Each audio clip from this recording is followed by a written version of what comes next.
Hello and welcome to this video. I just want to spend a few minutes updating two or three stories that came out of the week of June 3rd through the 7th, 8th. And I will say briefly that I have written a Near East Observer's response to the Israeli hostage rescue that took place over the weekend. Certainly, there are a lot of issues there to unpack. Definitely, it is good that people have returned to Israel and they have been returned alive. However, Near East Observers is quite disappointed in the civilian casualties. The death toll being at around 210 people is substantially and unbelievably unacceptable. And we have again posted a full reaction to that.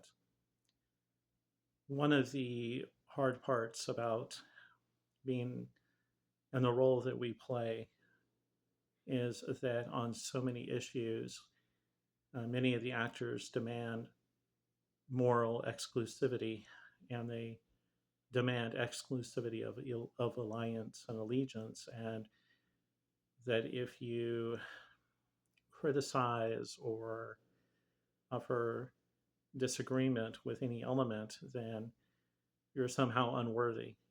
And we definitely reject all of that.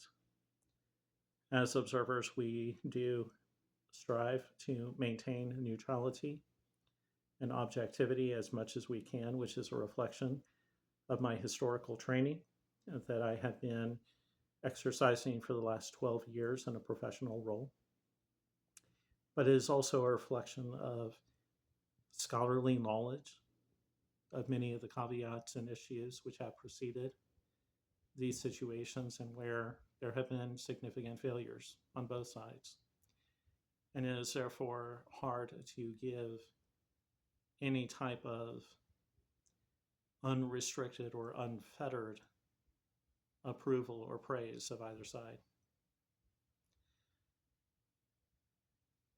The major issue that I would like to really comment on from this past week was the Yemeni, the Houthi Ansar al-Allah group obtaining the solid fuel missile technology, and the fact that they have at least one of these and maybe more will be delivered here in the near future.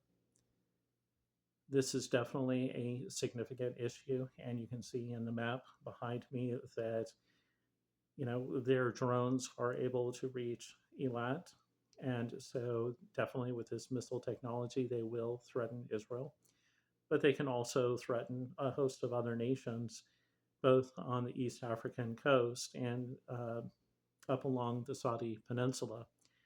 And we have also seen them shoot missiles to the United Arab Emirates. And so this raises a specter of increased terrorism and leverage that this group can obtain just by threatening to launch a missile. And we do believe that we are only days, maybe weeks away from an actual launch and attempt at likely southern Israel and anybody else who would attempt to intervene. We also noted that Iraqi militia groups are launching drones and other attacks against Israel, and some of these have been confirmed, some have not been. But we suggested on Wednesday that there would be a coordinated effort amongst these groups, amongst the Houthis and amongst the Iraqi resistance groups, and that was actually made official Thursday or Friday of this past week. And so our worst fears are definitely coming closer to reality, where we are beginning to see not a Shia crescent, but more of a ring of fire, where our allies, which include the United Arab Emirates, Saudi Arabia, Israel, and Jordan, and Egypt, are under increasing threat of unified action. Iran no longer has to worry about its distance from the battlefield. It now has these tentacles extending way out. And we have often commented on this before. But one thing that has not been commented on, I believe, sufficiently has been that the Red Sea, the southern Red Sea, has been turning into its own miniature war. It has become the center of conflict between the United States and the Houthi groups, but right now that combat does not appear to be being fought to win. We just seem to be managing the American forces seem to be managing the crisis. And there has not been a broad spectrum effort to totally eliminate the threats. And uh, that is a significant problem. Allowing these threats to continue to fester, to grow, to encompass greater technology. This is something that we did with Iran. The United States held off, they waited. American forces have attacked Iranian forces in the past, Operation Praying Mantis, which was an enormous success. But that could have been followed up with much more significant attacks on Iranian forces. But there has been a great fear, a great timidity regarding their capabilities and their ability to strike back. And I would argue that striking back in Iran, that window has well and truly passed. And if we had taken advantage of their military and technological lack of sophistication decades ago, we would not be facing the threat that we are now. And in the same manner, right now we have an opportunity there is an opportunity to deal with the growing threat of the Houthis, and the American forces are not doing that. And so, whatever threat is faced by the regional powers down the road is going to be a great reflection on the lack of American willingness to engage and fight to win, not just fight to manage. Uh, and that could lead to more significant disruptions in the southern Red Sea, more economic fallout, and higher costs around the world, not just in the United States, but around the world due to economic leveraging.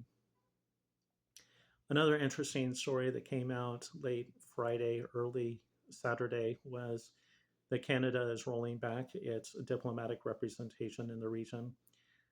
They are going to be closing a consulate in Erbil, and they will be doing so by March of 2025. And they will also be scaling back diplomatic representation in Baghdad as well. And they will also be scaling back their representation in Jordan. The specifics of the Jordanian reductions have not been released. And we even checked the main Canadian website and making this announcement, and it was bereft of specifics for Jordan. And so we are very curious about why that was not dealt with fuller, but we are noting that this is part of a trend. Canada removed its diplomatic representation in Haiti. They were requested to remove some diplomatic staff and representation in India. And we just are beginning to see this general trend of them pulling back in various areas. And we will continue to look at this and see if it represents any greater significant pattern. I do expect that if it is part of a larger pattern, that we will then see representation removed from Jerusalem or even from Egypt here in the near future. So just a handful of stories, but some very important ones to cover. And again, I encourage you to go and check out our statement on the hostage rescue that was carried out by Israel over the weekend and read through that very precise and very critically thought over statement regarding that action. Thank you.